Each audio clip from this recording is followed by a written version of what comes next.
Hello, everyone. I'm Anastasia Rousseau, Project Archivist at Arcadia University, and I'm here today as one of the presenters for That's in the Archives. My portion of it is about a university archives experience.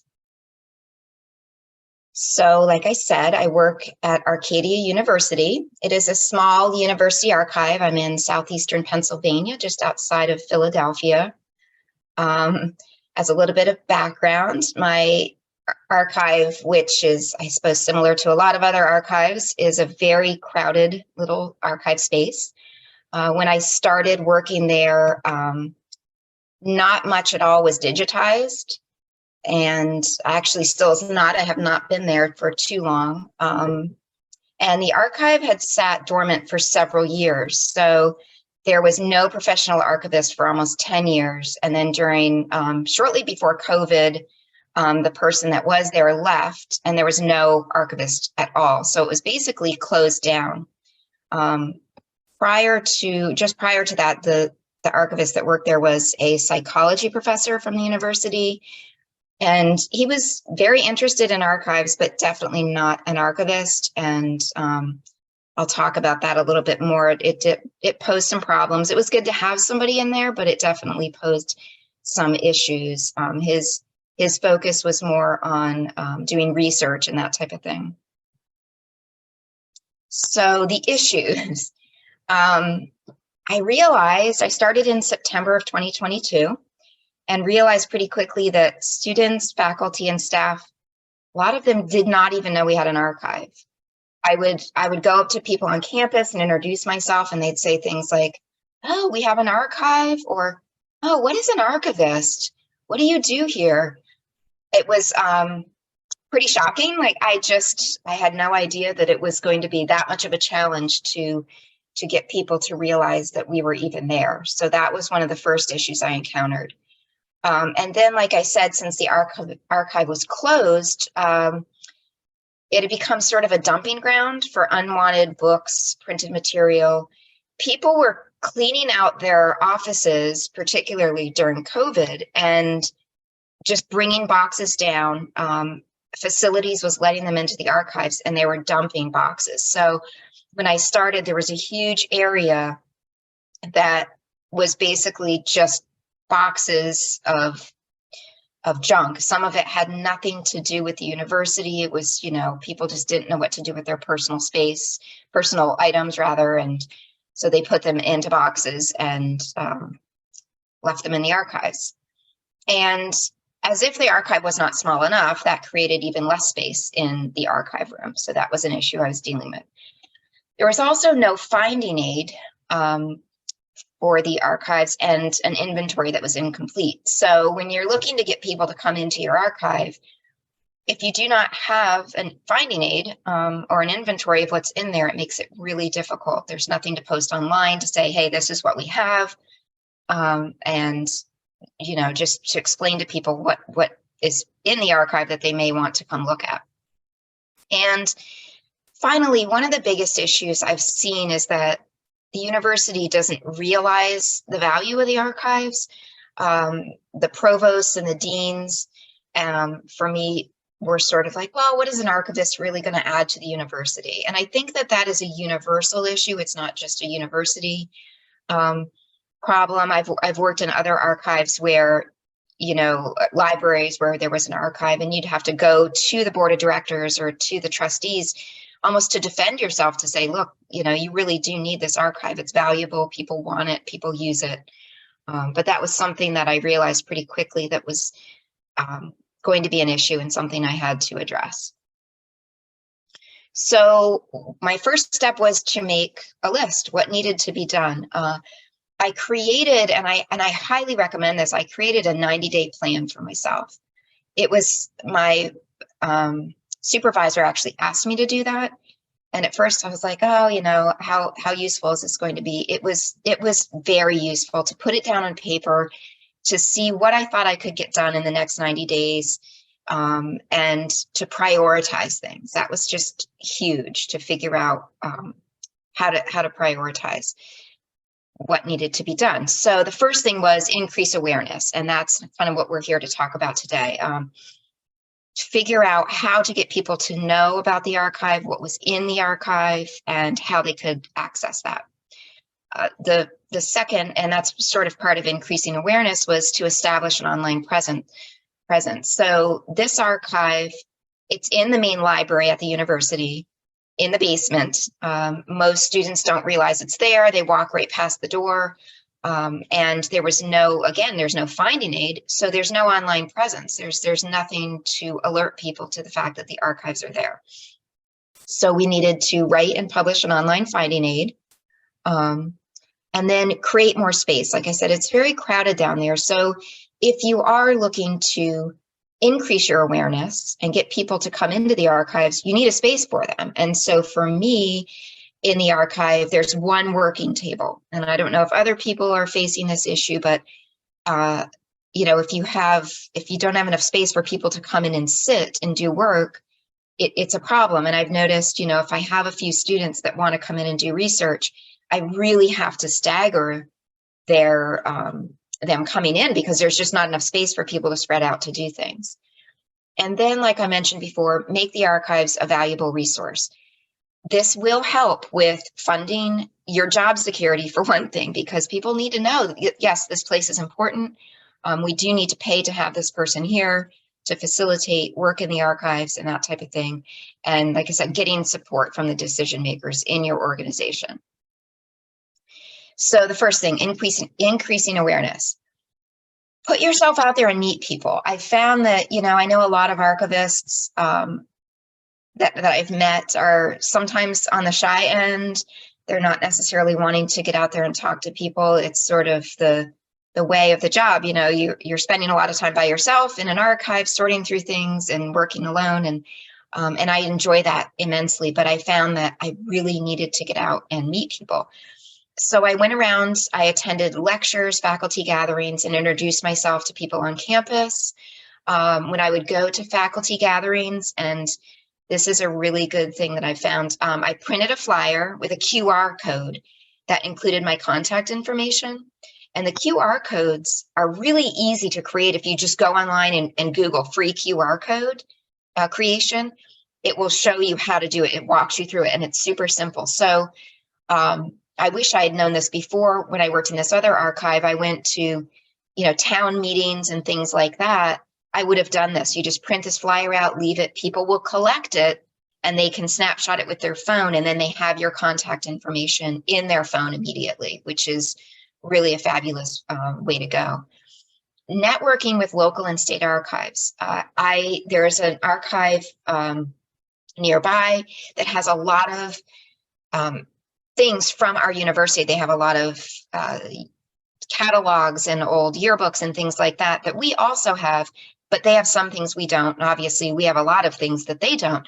So what I found after I networked and met with these people is that they were sending visitors to us. They'd say, oh, we don't have what you want here, but go to the university, they will have it. And I found the same thing in that small archive I worked in New Jersey. I went to a lot of the other county archives, and they are willing to work together, sometimes on grants. You know, if you get grant money from from big organizations, sometimes they prefer you to work with other organizations so they get more bang for their buck. So that seems like a really great way to go. So basically, be a pest. I really have to say I have made myself known on campus, made myself known in the community, and people, it's starting to show. People are starting to be aware of who I am, and that's working. So I want to share this with you. I got this email from a professor after I had worked with some of their students. So thank you for introducing my students, giving them an experience of treasure hunting. They were excited to tell me about what they found, and all this because you chased me down in that hallway. Thanks again, genuinely, Michael Dwyer. I literally chased this person down. I went to a lecture on campus where they were talking about using podcasts in the classroom. But I thought, well, that would be great to use podcasts for the archives as well. And when he got done, he left pretty abruptly. So I chased him down and I said, oh, you know, Michael, I really want to talk to you more about this. We made an appointment, and it blossomed into this whole project. I have one student that is creating a podcast. It was his honors project. And then Michael also sent his class to me to do some work on a project that they were working on. So establishing an online presence, start a blog and add it to the university website or add it to your website. This was pretty easy to do. I ended up with a student that was an English major and was looking to do some extra work for the semester. They needed an internship. And they created this blog, and it's now on the website. So again, you get that online presence. People are going, oh, you know, this is in the archive. So each week, this person comes in, finds something that they find of interest, and posts it on the website.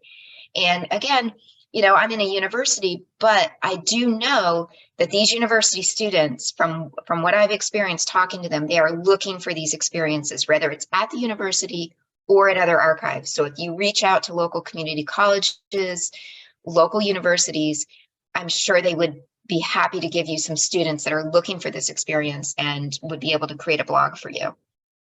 Start Facebook and Instagram accounts. Most places do have this, but that's huge, especially with the younger crowd. I mean, I guess you have to know your audience, but Instagram is really big with the university students. And I just invited everybody I meet to follow, because then of course they have friends and then they start to follow, and it sort of, you know, grows from there. Create a podcast. Again, this is a great way to get local students involved. And we have, so this gentleman that I talked about, Michael Dwyer, was a communications professor. So we have the communication students involved in that. Publish an inventory on the website with photos. So if you do not have an online finding aid, which we did not, like I said, it's a little daunting at first to say, look, now I need to create a finding aid, post it online. So I think if you just start out, what we've started doing is just an initial inventory. So I've created a list, a basic list, and then create thumbnail photographs just to go with that list. And I'm working right now on publishing that on our website. So I'm having issues with the webmaster, which is always another hurdle. But, you know, start small and get that initial inventory out there. And that's a good starting place. The online finding aid, again, start small. You can't do it all at once. So create a basic inventory at the box level. I know, so I am working on the finding aid and going down to the folder level, and it's some items, some objects going down to the item level if I can. But just a basic inventory at the box level is helpful. When people are searching online and they get a hit on that, you know, that's huge. They'll know, okay, this is in that archive, and then they start poking around or contacting you.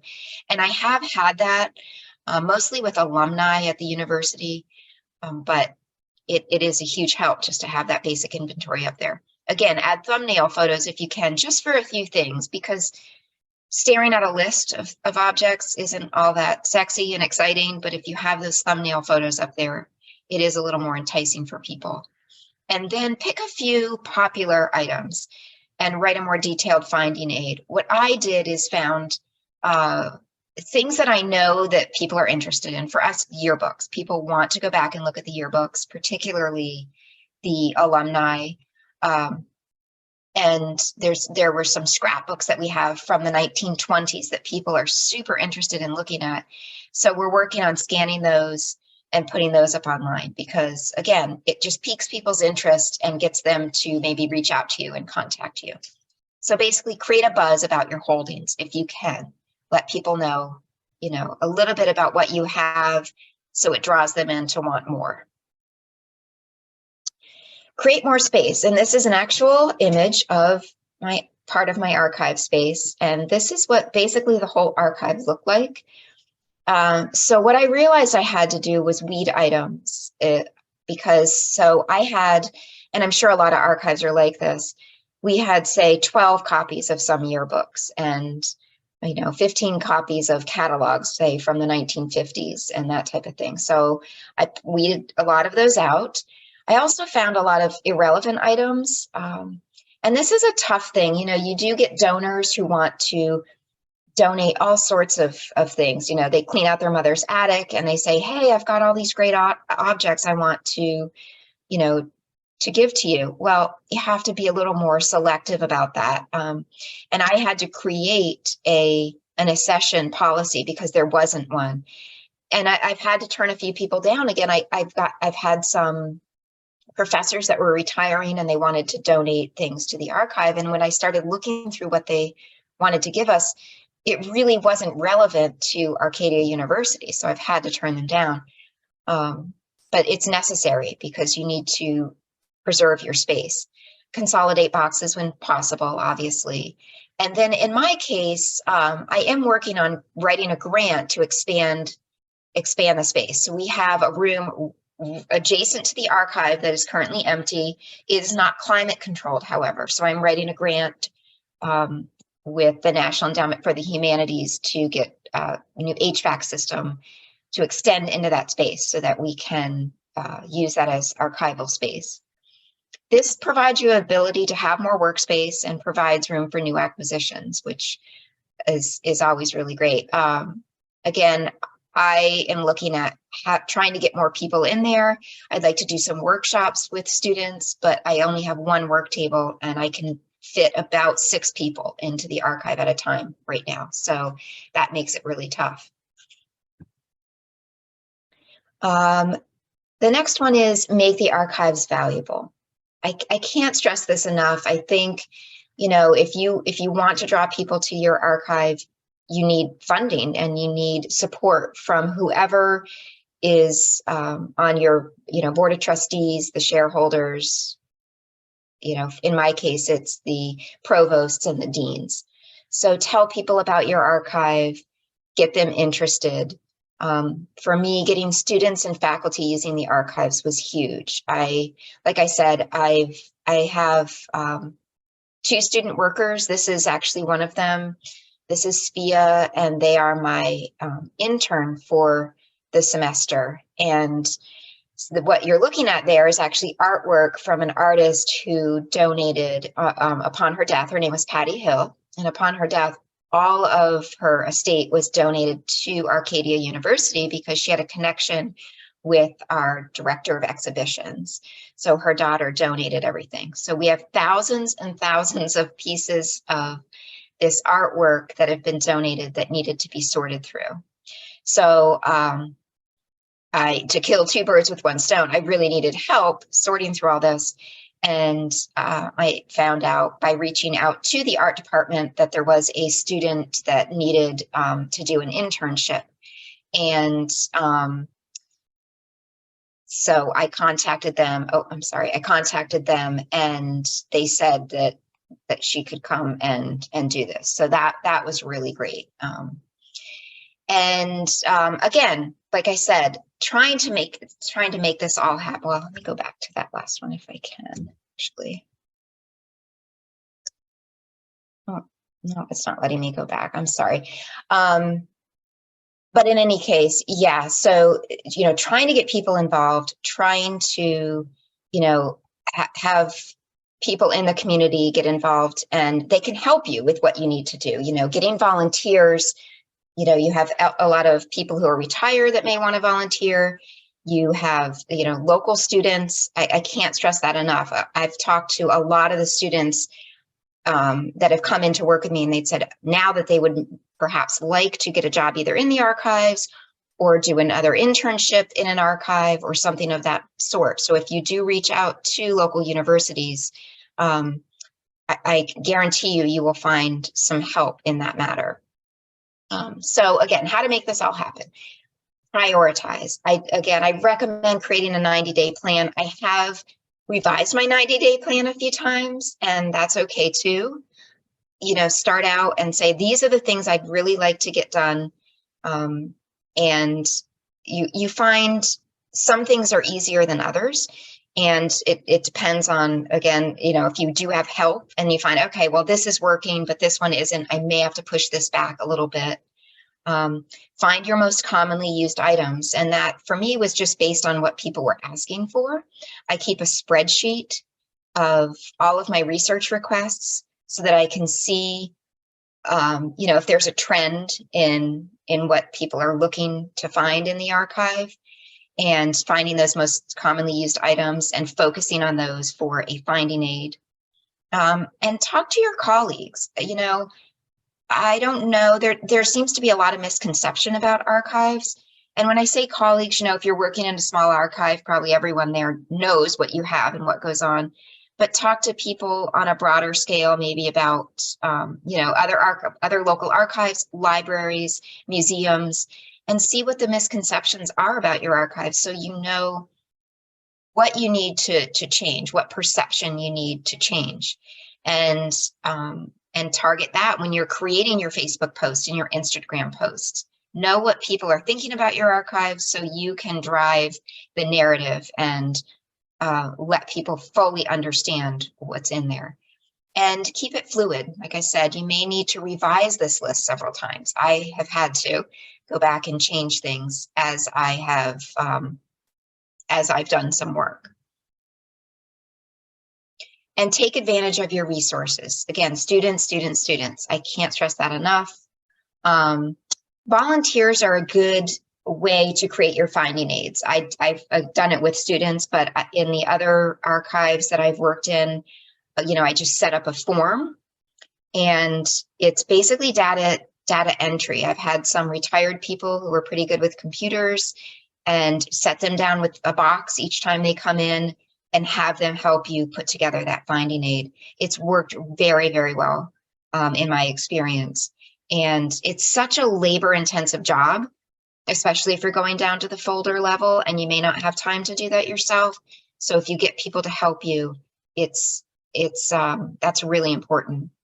Webinars and videos. So I have, since I started here, taken advantage of the webinars from Society of American Archivists.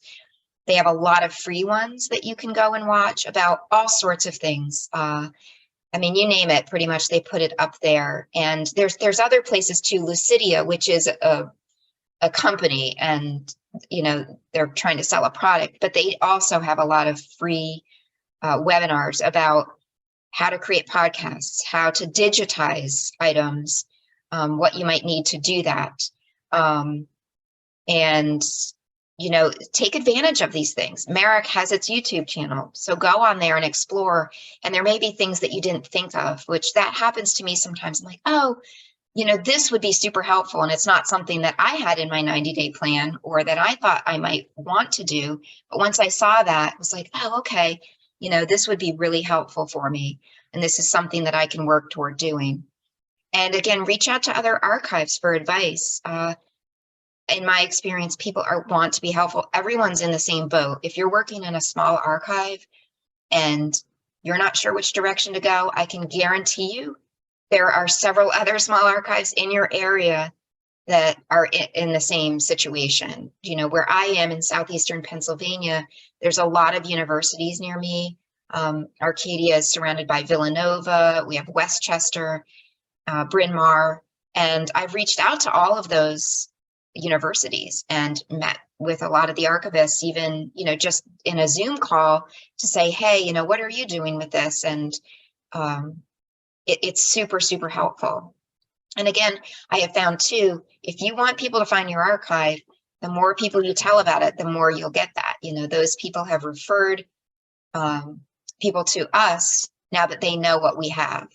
So that's a really great way to go. So in my conclusion, define the issues you need to address. It seems like when I started, I walked into this archive and it was really overwhelming. I had all of this artwork that I had to process, which that was a challenge in and of itself. And then I'm looking at this university archive that's jam-packed with things. There's no finding aid. There's, not really much of an inventory. So that was the first place I started. Make a list, but prioritize and then keep it fluid. That list will change. The word of mouth and an online presence, it will snowball. You know, if you just put yourself out there, start meeting people, and starting, if you can, to get something posted online, even if it's small to start with, it gets people, you know, to say, oh, that's in the archives. That's the title of this presentation. I've had people say that to me. Oh, that's in the archives. I can't believe it. Well, what else do you have? And then, you know, I'll have people coming down and just knocking on the door. Oh, you know, so-and-so told me that you have, you know, scrapbooks from the 1940s. Can I look through them? And I found that that's really, really taken off for me. And in fact, I've had to turn people away, like I said, because, you know, I'll have several students in there working and they're taking up the table, and the other people want to come in. I'm like, oh, you need to make an appointment and come back. I can't host you right now. Capitalize on your free resources, students and volunteers, super, super important.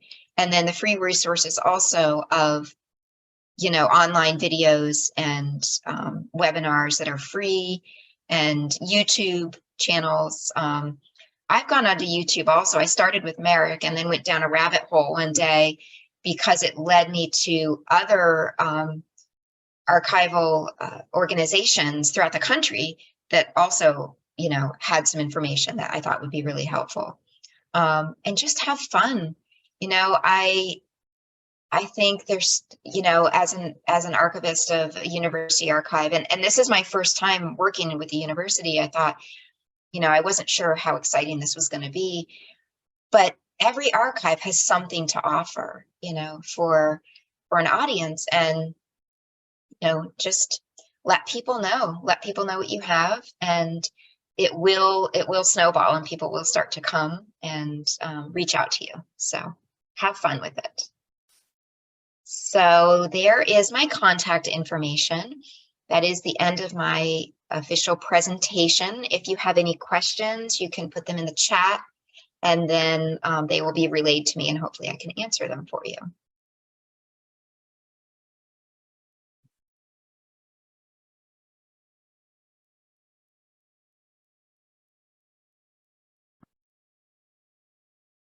So Alan, I don't know if you're going to read off the questions. I think that's how we were going to do this. I think we're going to hold questions until the end. Oh, till the end of both presentations? Yep. Oh, okay. All right, great. Then I am going to log out, and you're going to see the next presenter. Thank you, everyone, for attending.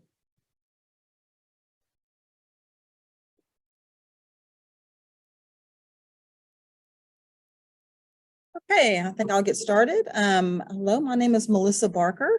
I am the Houston County, Tennessee Archives and Museums Archivist and Records Manager. I'm going to be presenting today on getting your digital content noticed by genealogists. I have been a genealogist for 33 years. I was a genealogist before I became an archivist. And so I know genealogists, and I have actually been teaching and lecturing and writing about archives in the genealogy world. So genealogists, I'm very well versed knowing. I love working with them when they come into my archive. And there's a lot of things I've learned over the past 12 years as an archivist about genealogists. And I think that I'm going to hopefully share this with you to get genealogists to notice your digital content. Genealogists are scouring the internet looking for their ancestors. They're looking everywhere, high and low. And they are navigating through thousands upon thousands of websites, social media pages. And we need to know as archivists how to attract their attention, because the information you have and your staff have worked so hard to get online needs to be found and needs to be front and center in front of these genealogists. I'll search high and low for a visual to show you what a genealogist's brain looks like. Many of you who work with genealogists, they come into your facility or you talk to them by email or by phone, know that while we love our genealogists, many times their brains look like this. They're searching for their ancestors in every single direction, and sometimes they can get overwhelmed. They may not have a plan. But they're very excited about researching their family. They're very excited about working with you and your archives. And so many times we have to be the ones who calm them down. and who can guide them to the records that we have in our archives. So this is kind of what I found for a genealogist brain. And I feel like this, since I am one, that maybe I can talk about how they can be a little misdirected or a little bit scatterbrained, but we can share with our records with them and hopefully bring them back down to earth. Genealogists are a unique type of researchers. As archivists, I know that we all work with different kinds of researchers. I have college students that come in and they're working on their dissertations, their theses. I have people writing books who are coming in and working for information. But genealogists are a unique type of researcher. I love them. They are so passionate. They come from every walk of life. It's always amazing to me to talk to genealogists and to find out what their careers were, or what type of profession they had, or where they live and things like that. And so they want to know the good, the bad, and the ugly about their family history. And so they're searching for everything. Any good genealogist is searching for any tidbit about their family members. So they're on a mission, but they need help from us as archivists, librarians, and other records professionals to help them find the records. So let's talk just a minute about some typical genealogy questions that you may have encountered. I think we all have. So the first one is, can I find all your records online? As we get that question, we know that not all of our records are online. Many of us are working very feverishly to get as much as we can online. But the true fact is that all of our records will never be online. And so when they ask this question, you can tell them and explain to them why your records are not all online. And then you're going to get the question, well, why not?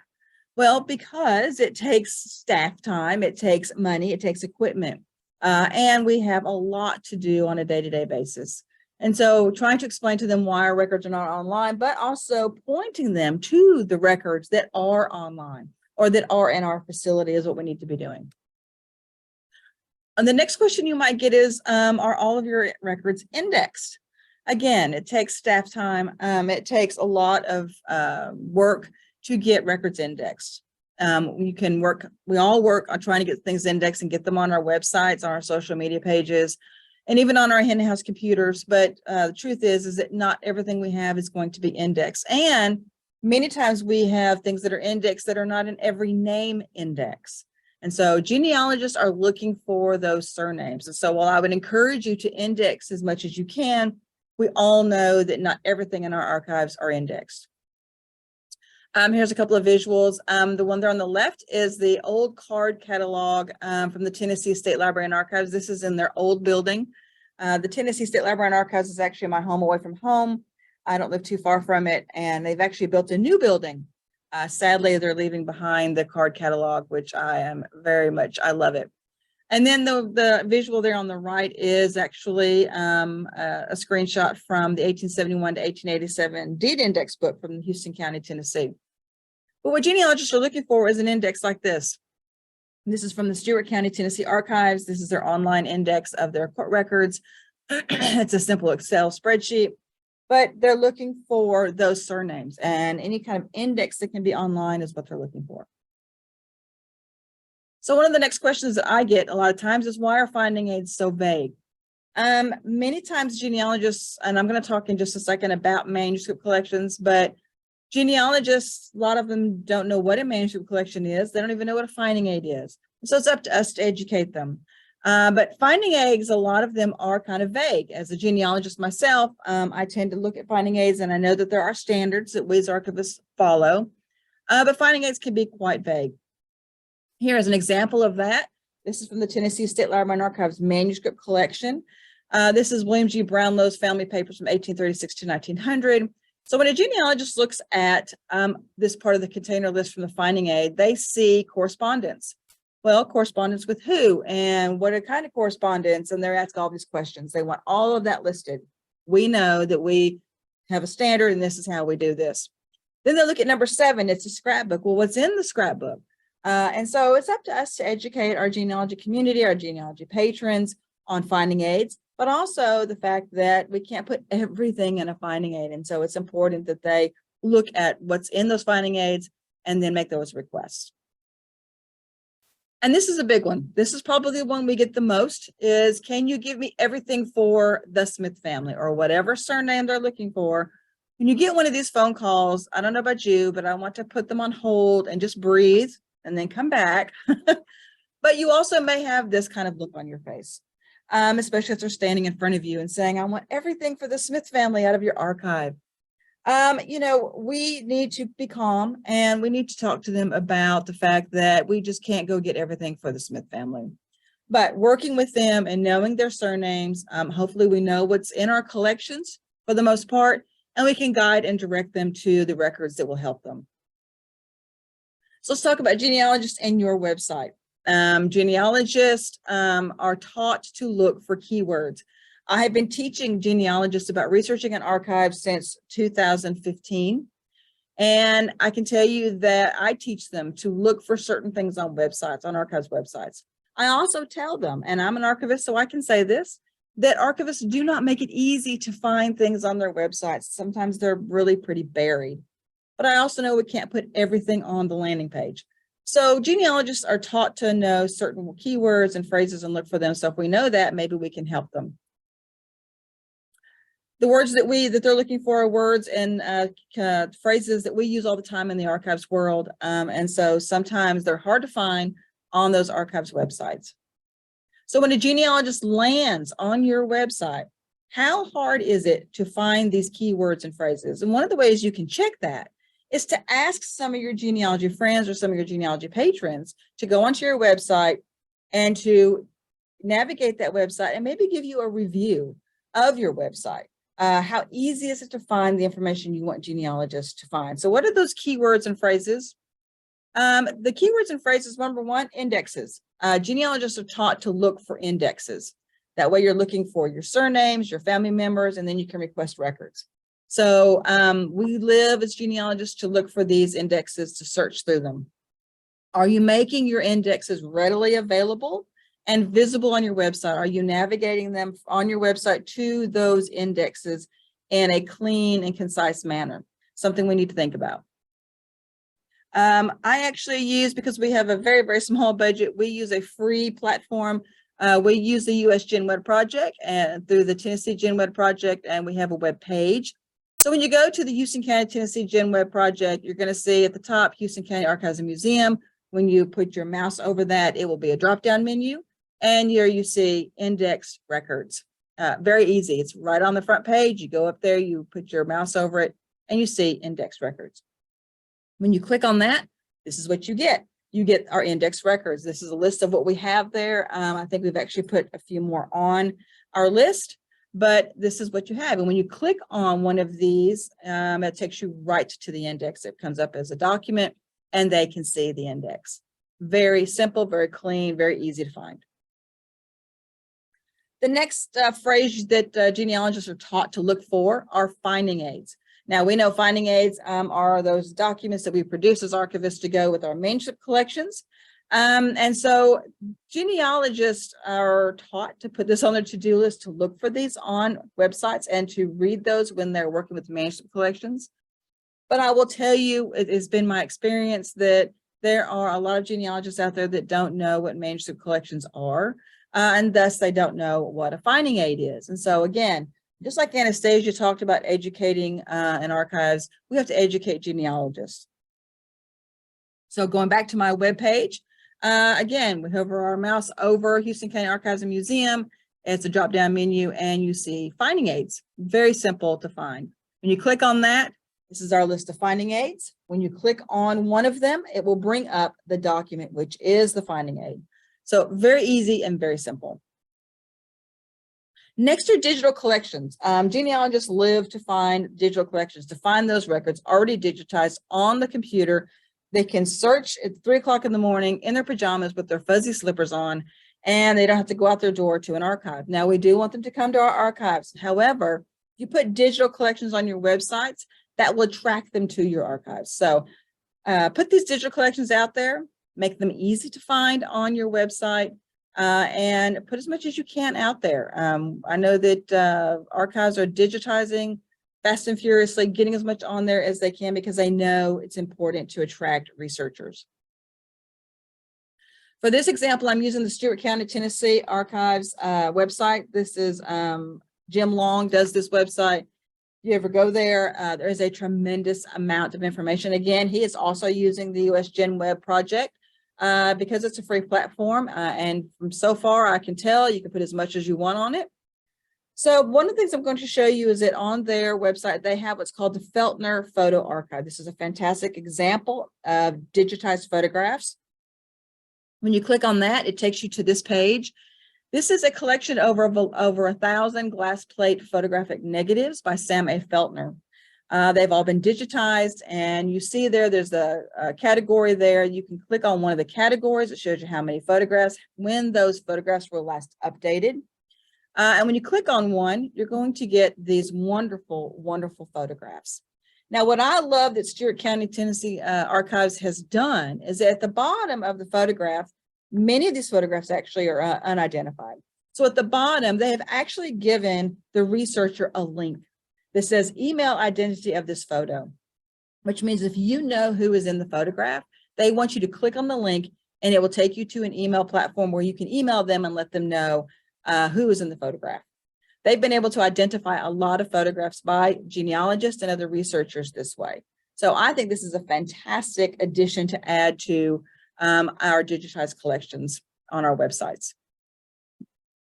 The last keyword or phrase that I want to tell you about are family histories. Again, genealogists are looking for anything about their families, but they will gravitate towards anything that is a family history, whether that is a published history in a book form, oral histories that you've digitized into an MP4 format, or even if it's simple group sheets, family trees that you might have on your digital content.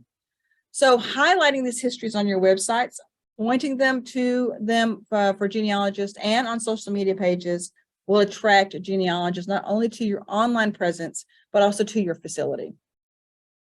Here's an example again, we're still at the Stewart County Archives. This is again on their front page. If you ever go to their website and go to the front page, it has got a lot of information on it. So this is their family names. This is called their family gateway. And they also tell you which ones are new. And so we're going to click on the easily one there. And when it comes up, this is just a portion of the top. I couldn't put the entire page on there, but it talks about the migration of this family, how they ended up in Stewart County, picture there of North Carolina. So a great piece of information. Next, we're going to look at the Pinckney Wallace family and what they actually have a photograph. This is Pinckney Elizabeth Wallace, gives you some information about them. And so it's what has been donated or what has been contributed by genealogists and researchers and given permission to put on the website. What I also like too is if you'll notice at the bottom of this, it says return to Stewart County homepage. I would encourage you to put this on all of your pages on your website because genealogists tend to kind of get lost in websites. And so if you have this at the bottom of each of your pages, it takes them right back to the front where they started. It will just help. So let's talk a minute about manuscript collections. I don't know about you, but majority of us in our records collections and archives are made up of manuscript collections. I teach genealogists about manuscript collections. I have found that genealogists either don't know what they are intimidated by them, don't know how to navigate them. And so over the years, I have been trying to educate them about them. So genealogists and a lot of other researchers think that manuscript collections are these, that they are a draft manuscript of a book before it's published. And while, yes, we have these things in our manuscript collections, these are not exactly what we're talking about. So I educate genealogists that manuscript collections are not drafts of a book before publication. The visual that I give genealogists about manuscript collections is this. I tell them to think about all of the genealogical records that they have in their collections, whether that's copies of census records, that's scrapbooks, diaries, old family letters, photographs, original vital records. Maybe you have grandma's quilt, you've got your mother's wedding dress, maybe you have a lock of hair. And I tell them to take all of those items and put them in boxes and then carry them down to the local archive and donate them. That's the visual I give. And it really makes the light bulb go off in their minds about what a manuscript collection is. So a lot of times they have no idea what can be found in these collections, the treasures that can be found in these collections. That's why it's important for us as archivists to generate those finding aids, get those finding aids on our websites in front of genealogists. And I hate to say it, but many genealogists have never read through an entire finding aid. I encourage genealogists to read the entire finding aid, not just to skip to the contents listing, because there's a lot of information in a finding aid that can help genealogists with that particular collection, maybe even steer them to other collections. And so I encourage them to read the entire finding aid. So as archivists, we should be educating the genealogy community. I find that education is important. We can't just sit in our archives and expect them to come if we don't educate them and show them what we have. So try to find those times when you can reach out and educate not only genealogists, but any researcher about what you have in your archive, but especially about how to research in archives as a whole. So these are some examples that I show genealogists when I'm talking about manuscript collections. This is the Lau Family Records collection. I tell them that none of this has been digitized, none of this has been microfilmed. A lot of this is original records that they want to look for their family. I also show them this picture, and many of us as archivists are very familiar with this type of a picture. Miss Nina Finley was our county historian for decades. After her passing, her son contacted us, wanted to know if we'd like to have her research records from her attic. I did not know that it would take 2 truckloads to get it to us, but this is just a picture of part of it. I call this fresh from the attic, but I show this to genealogists to get them to realize what we as archivists receive and that there are true treasures in these records. And then I show them an example of a processed collection and what that looks like, and I go over a finding aid with them. So let's talk a minute about it's all online myths. It's getting more and more prevalent, as many of you probably know. Genealogists, especially newer genealogists, I would say within the last 5 to 10 years, think that everything is online. If they can't find it online, then it must not exist. I started genealogy researching back in 1990. And I can tell you that while we did have the internet, there wasn't a tremendous amount of genealogical materials online. So I know what it's like to research without an online presence. So as archivists, we wrestle with this. It's all online myth almost daily. And so we know most of our records are not online. And we must be continually educating the community, whether it's genealogists, authors, any other kind of researchers. We need to be showing them our websites, showing them our social media pages, getting the word out there that it's not all online. So one of the ways we can do that is that you can post information or content, put new content on your website consistently or even on a schedule. I find that genealogists are creatures of habit. And if they know that you are going to be posting the new finding aids that you have gotten or posting new manuscript collections that have been donated or processed on your website or in a newsletter, an email newsletter on a particular day or a particular day of the month, they will look for that. If they know that you're going to be posting new content on your social media pages on a particular day, they will look for that. And so maybe think about doing it in a consistent or on a schedule. Posting to social media platforms consistently or on a schedule will also attract your genealogist to like or subscribe to your pages, whether that's a YouTube page, Facebook page, Twitter, Instagram. We need to use these platforms, any platform, to get the word out about what we have. Also use visuals when you're using these platforms, whether it's your website, your social media pages. If you're just using text, I guarantee you that most likely they're going to be passed by. They may read the first line, but if there is a visual there, it's going to attract attention of any researcher or anyone coming by your website or social media page. If you show them, they'll come, whether they come to your website, they come to your social media pages, or they come to your facility. When we open the stacks and we show them what we have, they'll want to know, well, what else do you have? And so we need to show them what we have. One of my missions as a lecturer teaching genealogists was to remove that proverbial curtain that has been covering up archives for decades and decades.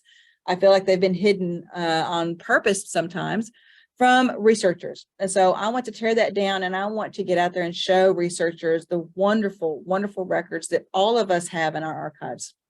And so I use visuals like this. These are some school board records that we received from our local school board. They date back to 1895. We have school board minute books. We have boxes full of loose administrative records.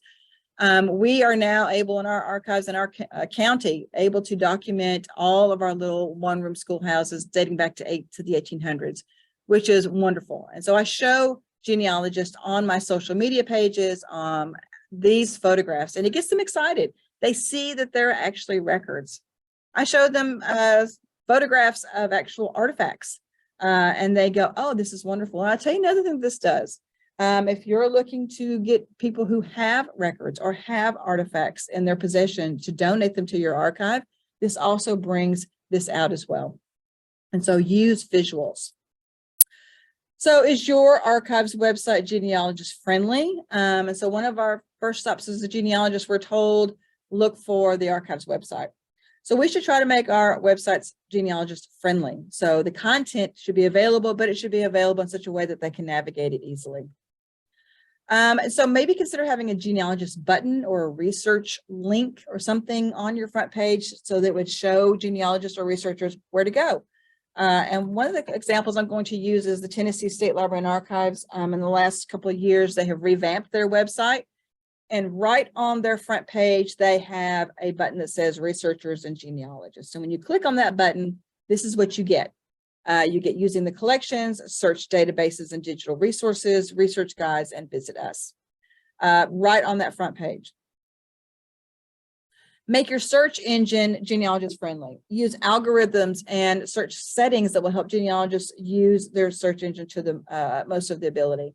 Now, I teach genealogists that search engines are not foolproof, that they should use them, but they should not rely on them. And so I teach them how to go into the catalogs and how to look for information. But make sure that your search engine is working for you. The Tennessee State Library and Archives also just recently instituted a site-wide search engine on their website. Again, search engines are not foolproof, and we know that. However, they should be used and they should be prevalently shown on your websites. Content. I cannot express this enough. Put as much content that includes indexes, digitized records, finding aids, visuals, photographs of what you have, scans of documents, photographs, anything that you have on your websites and your social media pages. Believe me, it will go a long way when genealogists can see what it is that you have. Share what you have in the stacks. I sometimes get in trouble with archivists with this one, but show genealogists and researchers your processed records, which is wonderful, but also share with them your unprocessed collections. Many of us have unprocessed collections sitting on shelves that have been sitting there for years. And I can tell you that there's probably something in one of those boxes that will help me as a genealogist, but I don't know about it because it's sitting on a shelf and I don't know when I'll ever know about it. Now, I also know that it takes time to process collections. We know that. I encourage genealogists to ask about unprocessed collections. I tell them that you may not gain access to them, but what it might do is it might show awareness for this particular collection. It may bump it up to the top of the list for the archivist to process. I know I'm an avid reader, and I also listen to a lot of authors talk about their writing process, and a lot of them gain access to unprocessed collections and archives. And so I tell genealogists that if they can do it, so can we. So talk about your unprocessed collections. If you get a new donation, maybe digitize one of the documents or a photograph and share it with the community of what you've received. Celebrate the fact that you've received a collection of these records. And then researchers will want to come to your facility, especially if you're having to answer to those who provide your budget. In my case, it's county government. They're asking me all the time. So how many people do you have visit? How many people look at records? They ask all of those statistics, which I keep. And so unprocessed collections will attract researchers. So let's talk about social media pages. They are truly your advertising billboard. If you're not using social media pages, I would encourage you to start. This is a form of advertising, promoting your archives, promoting what's in your archives, and with not only genealogists, but any kind of a researcher. So it doesn't matter what you use as far as your social media pages. I would encourage you to use as many as possible. You may not feel like you're getting much feedback on one or the other, but I would encourage you to use them all because they are out there. Majority of them are free. You can use them and share what you have. You again use visuals with your social media posts. If you just use text, for the most part, they're going to be passed by. Here's an example. This is a Twitter post that I did in 2022. I do a Today in the Archives post almost every day. And I include the text, and I always include a visual. And so maybe they won't read the entire text, but they will see the visual and it will attract them. Keep your text short as possible. I know that we want to include as much information about the item, but keep it short or brief. Also share with them information about what can be found in your archives. Where can that particular document be found in a larger collection of records? Include call numbers, collection titles, etc., so that genealogists can actually find that source if they want to contact you. And also being sure to include your information, your archives information, your phone number, your email address, a link to your website, how they can find more records where the one you're showing came from.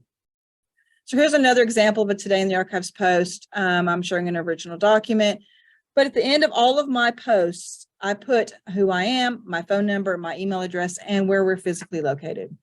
I get some people who have said, why do you keep putting that in all your posts? You believe me, you just put it in one or two, you're always going to have those ones that are looking at a post that doesn't have it. So I put it in every single post.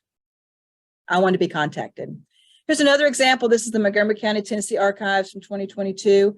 At the end of their post, they actually talk about follow us on Instagram, and then they have view our digital collections and visit. They give the link to their collections. So maybe include that in your post as well to navigate them to your websites and to where you have your collections. This is also known, this is the Bell Witch Schoolhouse Desk. I don't know if anybody knows about the Bell Witch in Tennessee, but it's pretty famous. So again, we have the visual, we have the text, and we have the links of where they need to go. So getting genealogists into your facility, whatever you do on your websites and your social media pages is going to get them into your facility. Many times they can't travel, but many of them will travel. In fact, to much of the chagrin of their families, they will use their annual family vacations to go to places where they can do research or visit that cemetery. So put that stuff out there so they'll want to come and visit you. Entice genealogists to visit your facility by giving them a glimpse of what is in your collections, by putting them on your website, on your social media pages, and they'll come. So share those documents, photographs, and artifacts, and kind of give an air of more, there's more where that came from. Come look at what we have. Also announce and celebrate any new records collections. I mentioned that before, but I think this is very important. It gets genealogists excited about, oh, there's something new. And so advertise that, put it on your social media pages, generate excitement about this new, maybe you're working on a particular collection. Maybe share glimpses of that collection as you're working on the collection, as you're processing it, and let the genealogy community know that as soon as this is done, we'll let you know so it's ready for researchers. Have an open house. I have an open house once a year.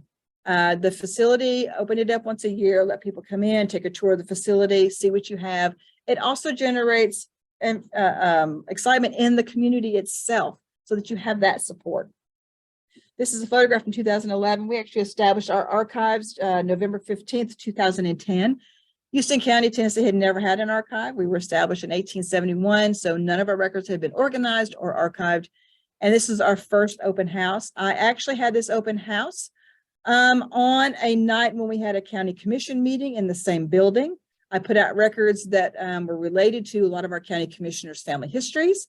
And believe it or not, they had to come down and get two of our county commissioners and drag them back up to a meeting because they wanted to stay for our open house. So it worked perfectly. Bring out records collections that are not normally accessed by researchers or have not been processed to show what you have. This is kind of crude. We had our first open house and we had the Louisville and Nashville Railroad that came through here at one time. And so we have a lot of railroad memorabilia, documents, and photographs, and we put it out. I had a piece of plexiglass on this old desk and put things underneath it. Serve refreshments. Food will bring people to your open houses. This is the basement of our courthouse. This is where our archives is located and our records vault's located. We set up food right down there. Now, many of you are probably thinking, I don't want food anywhere near our records. And so do your best to try to do that, but serve food at your open house. It will bring people, I promise. Offer tours of your facility. I encourage genealogists to ask for tours of a facility. This will get them in those back rooms to see what you have and get them excited. Open up your doors.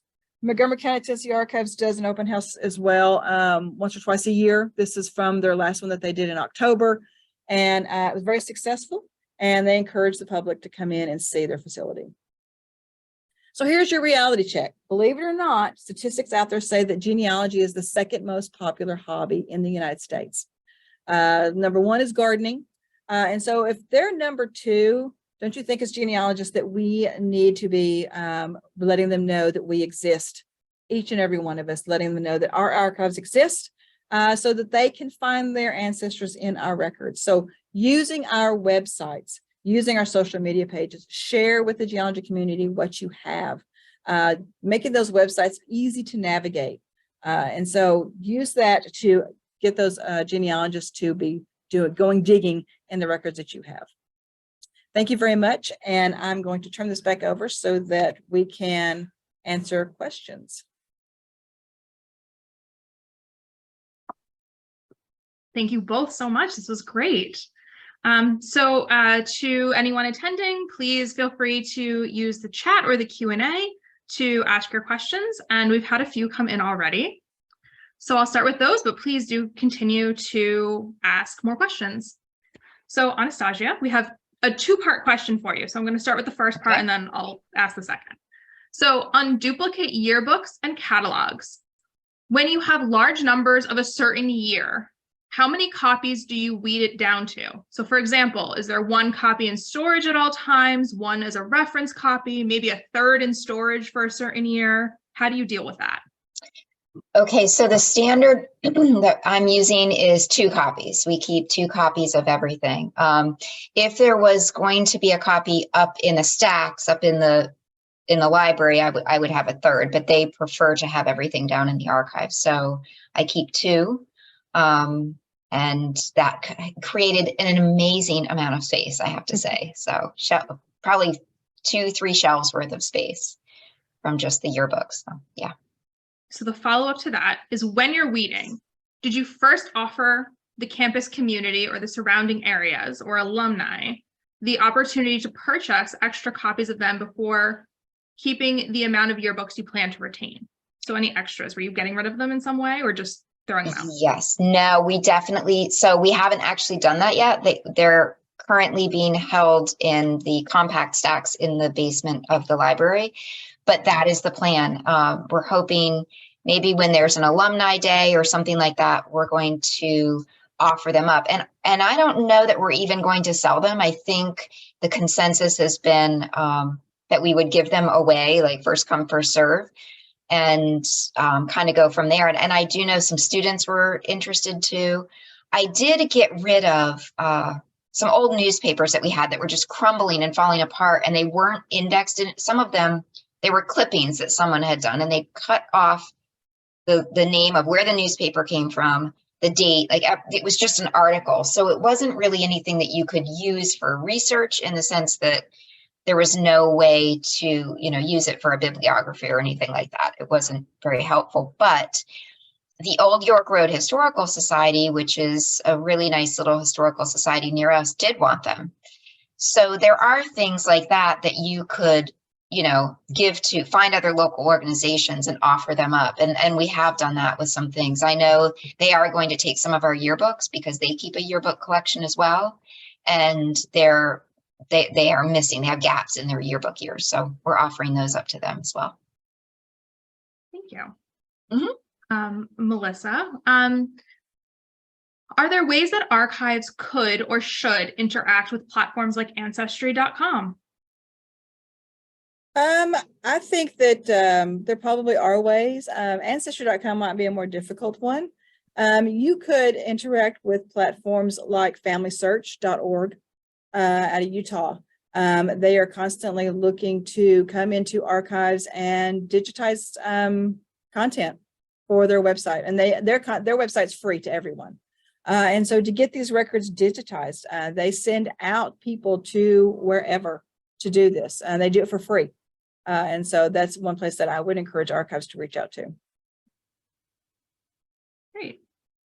Another question for you. Regarding the research record personal collections of genealogists, where this person works. They collect state history and have lots of genealogist users. We have occasional offers for these. Some are massive collections, and we're on the fence about their value to the archives. What factors make you more likely to accept or reject these kind of collections? That's a very good question, and one I get a lot, but I also get questions from genealogists say, where do I donate my genealogical materials as well? As an archivist, when I get things like that offered to me, many times I will accept them and then weed them out myself. But I encourage genealogists, if they want to donate something, that anything that has been copied off the internet, most archives are not going to want it. Anything that's copied out of books, they're not going to want it. Their archives are looking for original records, original photographs, original scrapbooks, diaries. Also, the people are asking, well, what if I digitize it all and give the archives just the digital copy? Well, we as archivists know that we have standards when we digitized our records. And if they don't use that standards, that means that we either can't use that material or we're going to have to transfer it. And so I encourage genealogists to contact the archive where they want to donate, work with them hand in hand, talk to them. Don't just show up at their door with their boxes and say, here you go. And so to do it now, before you're not here, before your children and grandchildren don't know what to do with it, talk to them now and find out what they accept. Anastasia, to prevent the archives from being a quote unquote dumping ground, what policies have you introduced and how do you communicate these policies to the university community? That's a good question. So we changed, like I said, there was no accession policy or collection policy. So I wrote one that indicated that specifically items that come into the university archive must be related to the history of either a student, an alumni, or the university itself. University archives are very specific in that respect. They're somewhat narrow. So people will try to donate, photographs of, say, I don't know, the surrounding area of the university, maybe the next town over or something. That's really not something we want unless there's a direct connection to the university. And in that case, we would refer them to, say, like the Old York Road Historical Society or a local place that would be applicable to them. So that's usually my answer. I do try to help people out. You hate to turn people down. They have these items that they just, they don't want to throw out, and we don't want them to either. They're valuable to somebody, but just not to us at this, So that's what we pretty much try to do. I keep the collection based on the history of the university or of a student that went to the university or faculty, somebody directly related to the university itself. Or, we do have collections of the architects that built the buildings and that type of thing. I mean, again, that's all related, but so if they've touched the university in some way, other than that, we pretty much turn it down and try to find another location for them to donate. There's a request of both of you to please share your social media handles so that they can find them and follow along. So when you both have a moment, if you could please pop those into the chat. I think everyone would be interested to see what else you all are sharing. Okay. So everyone, please keep your questions coming in. We have a few more minutes. Anastasia, could you talk a little bit more about how you're working with the student and their podcast? How is that all working? Yeah, that has been really fabulous. The student came to me, and it was, again, from chasing down that communications professor. It was one of his students, and they said, I'm not really sure what I want to do. I have to do a podcast for my honors project, but I'm not really sure what to do. So we sort of wandered through the archives. I said, look, this is what we have. Let's explore. We pulled out boxes. Again, we didn't have a finding aid, so that's sort of how we did it, but it was really great. So he would come every week and kind of just explore the archive, pull out boxes that he thought might be of interest and start digging through it and sit at the table and go over things. And he basically, that was like his jumping off point for his podcast. And sometimes he would do more research about a particular topic based on that. and did some interviews for people. Like one of them, they found a professor that had worked at the university and was very interested in his how he had taught his class. So he found that professor and tracked him down and did an interview, a live interview with him, and posted it on his podcast. I have to get the information for that because it's just being put up now. But so what he did with it is he posted it on, I think, Apple Podcast and not Pandora. Trying to think of what the other one is, but yeah, so it's accessible everywhere. And that's one of those things too, like, you know, you get people to follow you, and other people are starting, like other students have contacted me now, said, oh, I saw this podcast and I can't believe this is in your archive, and they want to come as well. So yeah, that's kind of how that's developed. I let that student sort of lead the way and figure out what they were interested in. And it turned out to be a really great experience for both of us. You know, it was really fabulous. And he did his presentation, his thesis presentation, and I went and listened, and he thanked me. And I was like, I was very touched because he actually has decided now that he may want to become an archivist. And I was like, oh, that's amazing. You know, that's like what we hope for, just to get people interested. And yeah. That's great. Congratulations. Yeah, thanks. So we'll, unless we have any other questions come in, I have one final question, which is from Melissa, and it's, you gave a lot of great tips on how, like, we should, as archivists, be interacting with genealogists, but like, what is the tip? How do we manage the expectations of archivists? What is like the number one thing that we all need to be walking away with to, or like, you know, be teaching our colleagues as we're trying to interact with genealogists more? I think that one of the things that you have to remember, I was a genealogist. I was a professional genealogist for 19 years, worked with clients, and then I became an archivist. And one of the things that I found as a genealogist was that, I think this is changing, needs to change a little bit more though, is that archivists tend to kind of stay to themselves, and they kind of draw a curtain over their collections. And they, you know, I want archivists to get out there more. I want archivists to get out there, not only digitally on the internet, but in their community. Do like what we're doing today, speak to organizations, talk to them about what you have. I mean, as you as the archivist, you're the spokesperson for your archives. Yep. And it's up to you to get out there and tell the local business people, not just genealogists, but local business people, the movers and shakers of your community, whomever could benefit from using your archives. You need to be out there and talking to them about it. You need to be your cheerleader for your archives, and share what you have. I mean, we don't need to put everything in a box, put it on a shelf, and just forget it. We need to be sharing, because we all have wonderful, wonderful things in our archives. I agree. And to follow that up, I worked at a public library in a little town in Vermont where I grew up, and they had a small archival collection that I ended up working on. And I was in a coffee shop one day, and I said to the owner, said, "Where do you work?" And I told him, and I said, I'm the archivist there. And he said, "Oh, that's amazing. I didn't even know that was there. And we're looking for photographs of this building from the early 1900s. I said, "Oh, come down." He came down. Then he told somebody else in town. So pretty soon all these business owners were coming to the library and looking through our old photographs to find, you know, images that they didn't even know existed anywhere. So absolutely. That's what I say too. Shout it from the rooftops, you know? Right. Absolutely. Well, I think that's a great point to end on. So I thank you both so much. There have been a lot of thank yous and great sessions in the chat, so do please read those as well. And I thank you everyone for coming to the session today. And there's one more slate of sessions this afternoon, or later this morning. And thank you all. Thank you so much, everyone. Thank you.